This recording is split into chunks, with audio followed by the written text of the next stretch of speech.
नमस्कार मेरे मित्रों, आज हम इस वीडियो में BA third year 6th semester के प्रथम प्रश्न पर भारतीय प्रशासन के 50 महत्वपूर्ण प्रश्नों के बारे में जानेंगे जो इस साल के बहुविकल्पीय परीक्षा के लिए महत्वपूर्ण हैं। तो हम चलते हैं अपने पहले प्रश्न की ओर, जो है भारत में लोक प्रशासन का लक्ष्य क्या है। तो इसका सही आंसर हो जाएगा बी, न्याय की स्थापना करना। नेक्स्ट, भारतीय प्रशासन की प्रकृति क्या है। तो इसका आंसर हो जाएगा लोकतंत्रात्मक प्रशासन, यानी कि बी। नेक्स्ट, लोकतांत्रिक प्रशासन का लक्षण जो कि है जवाबदेहिता, इसका आंसर हो जाएगा बी। फोर्थ, भारत में कल्याणकारी प्रशासन का उल्लेख किसमें मिलता है। तो ये बहुत इंपॉर्टेंट है, इसका आंसर हो जाएगा निर्देशक सिद्धांतों में। भारतीय लोक प्रशासन का प्रमुख लक्षण नहीं है, तो याद रखना पूछ रहा है नहीं है, तो है प्रतिबद्ध लोक सेवा, इसका आंसर राइट आंसर होगा। सिक्स्थ, मंत्रिमंडल में निर्णय लिया जाता है किसके द्वारा, राष्ट्रपति की इच्छा अनुसार, प्रधानमंत्री की इच्छा अनुसार, सर्वमान्यत या बहुमत। तो इसका आंसर हो जाएगा सी, बहुमत। मंत्रिमंडल की बैठकों की अध्यक्षता करता है कौन, ए राष्ट्रपति, उपराष्ट्रपति या प्रधानमंत्री या गृह मंत्री। तो इसका आंसर हो जाएगा प्रधानमंत्री। 8, मंत्रिपरिषद सामूहिक रूप से किसके प्रति उत्तरदायी होता है। तो इसका आंसर हो जाएगा लोकसभा के, ऑप्शन नंबर बी।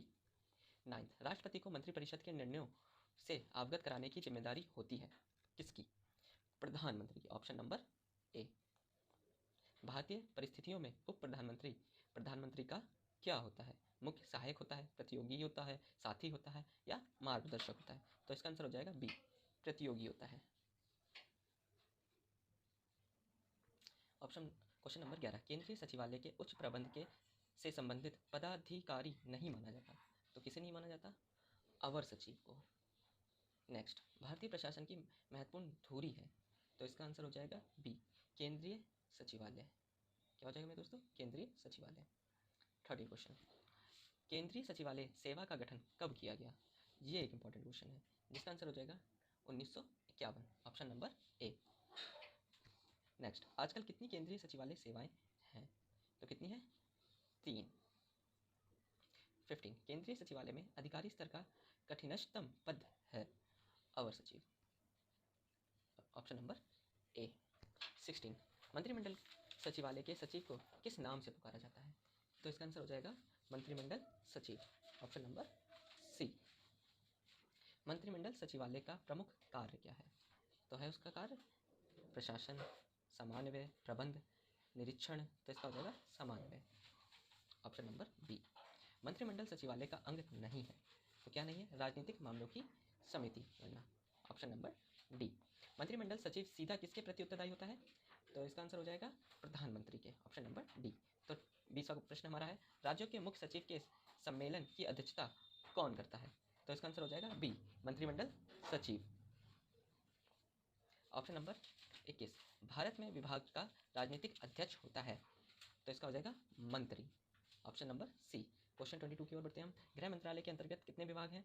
तो इसका आंसर हो जाएगा 6, ऑप्शन नंबर डी। गृह मंत्रालय का विभाग नहीं है, तो क्या नहीं है, कला विभाग। क्रमिक लोक शिकायत तथा पेंशन मंत्रालय में कितने विभाग हैं। तो इसका ऑप्शन नंबर ए, 3। क्रमिक लोक शिकायत तथा पेंशन मंत्रालय का विभाग नहीं है, तो क्या नहीं है, पेंशन मंत्रालय का विभाग नहीं है, तो राजभाषा, option number B. Sardar Vallabh भाई पटेल राष्ट्रीय पुलिस अकेडमी किस मंत्रालय के अधीन है। सबसे इंपॉर्टेंट क्वेश्चन गृह मंत्रालय के अधीन है, option number A. 27 question number हमारा, राजभाषा विभाग किस मंत्रालय के अधीन है। तो 27 का हो जाएगा डी, गृह मंत्रालय के अंतर्गत आता है ये। नेक्स्ट, भारतीय पुलिस सेवा के लिए नियंत्रण प्राधिकारी कौन सा मंत्रालय है। तो 28 का हो जाएगा ए, गृह मंत्रालय। नेक्स्ट, भारत में वित्तीय वर्ष कब प्रारंभ होता है। ये तो सबसे इजी क्वेश्चन है और ये सबको पता है, 1 अप्रैल से। नेक्स्ट, ये प्रस्ताव प्रशासन को पीटने के लिए संसद के सदस्यों को एक छड़ी प्रदान करते हैं। ये वक्तव्य किस पर लागू होता है। तो इसका आंसर हो जाएगा कटौती प्रस्ताव पर, ऑप्शन नंबर बी। पूर्व में भारत में संघीय स्तर पर कितने बजट तैयार किए जाते हैं। तो इस बजट हर साल एक ही बनता है, तो इजी क्वेश्चन। भारत में वित्तीय व्यवस्था की प्राथमिक इकाई क्या है? जिला कोष। इकाई पूछा जाए तो जिला कोष, ऑप्शन नंबर डी। हम 33 पे चलते हैं। यह है नियंत्रक एवं महालेखा परीक्षक का पद किस देश से ग्रहण किया गया है? ये इंपॉर्टेंट क्वेश्चन है। इसका आंसर है बी, इंग्लैंड। नियंत्रण एवं महालेख परीक्षक के पद से संबंधित संविधान का महत्वपूर्ण अनुच्छेद क्या है? तो 148, ऑप्शन नंबर सी। नियंत्रक एवं महालेख परीक्षक के पद पर नियुक्त व्यक्ति का कार्यकाल कितने वर्ष का होता है? ये इंपॉर्टेंट क्वेश्चन है। इसका आंसर हो जाएगा डी, 6 वर्ष। भारत में सार्वजनिक धन का सजग, प्रहरी और रखवाला किसे कहा जाता है? तो है नियंत्रक एवं महालेख परीक्षक को, ऑप्शन नंबर बी। नियंत्रक एवं महालेख परीक्षा की नियुक्ति कौन करता है? तो कौन करता है? राष्ट्रपति करता है, ऑप्शन नंबर बी। भारत में लोक लेखा समिति किसके मार्गदर्शन में कार्य करती है? इसका आंसर हो जाएगा लोकसभा के अध्यक्ष। नेक्स्ट, लोक लेख समिति के सदस्यों की संख्या कितनी होती है? तो इसका आंसर हो जाएगा सी, 22। लोक लेख समिति में राजभाषा से कितने सदस्य लिए जाते हैं? तो इसका आंसर हो जाएगा 7, मीन्स ए। प्राक्कलन समिति के सभी सदस्य लिए जाते हैं, तो इसका आंसर हो जाएगा ए, लोकसभा से।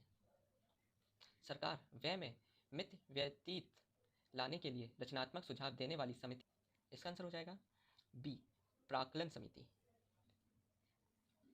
उपराष्ट्रपति का पद, नहीं, पहले क्वेश्चन है भारत में ब्रिटिश राज की प्रमुख विरासत है, तो इसका आंसर हो जाएगा सिविल सर्विस। सिविल सर्विस की दृष्टि से ब्रिटिश राज का महत्वपूर्ण योगदान है, इंपॉर्टेंट क्वेश्चन है। इसका आंसर हो जाएगा अखिल भारतीय सेवा। ICS का जन्म किस सेवा से हुआ है? तो इसका आंसर हो जाएगा बी, इंपीरियल सेवा। ICS में चुना जाने वाला पहला भारतीय कौन था? ये आसान क्वेश्चन है, सत्येंद्र नाथ ठाकुर, ये सबको पता होता है। 49 क्वेश्चन नंबर हमारा, 1919 के भारतीय शासन अधिनियम के उद्भव के समय कितने अखिल भारतीय सेवा थी? तो कितनी थी? 8, ऑप्शन नंबर बी। एचिसन आयोग की सिफारिश के अनुसार भारत में लोक सेवाओं को कितने वर्गों में विभाजित किया जाता है? इसका आंसर हो जाएगा बी, 3। अखिल भारतीय सेवा वर्ग में नहीं है भारतीय विदेश सेवा, ऑप्शन नंबर सी। भारत में केंद्रीय सेवा के कितने समूह हैं? लास्ट क्वेश्चन, इसका आंसर हो जाएगा 4।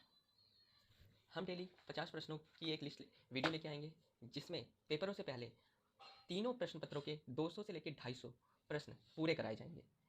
अगली बार हर वीडियो में हर क्वेश्चन को डिफाइन करके रखा जाएगा। ये पहली वीडियो थी, इसलिए इसमें ज़्यादा प्रश्नों को डिफाइन नहीं किया गया, सीधे उसके आंसर बताए गए हैं। आप सभी से मेरा अनुरोध है कि आप लोग इस वीडियो को लाइक करें, कमेंट करें, और जो आपके कुछ सलाह हो हमें कमेंट में ज़रूर बताएं, जो आगे से हम ध्यान रखें। Thank you.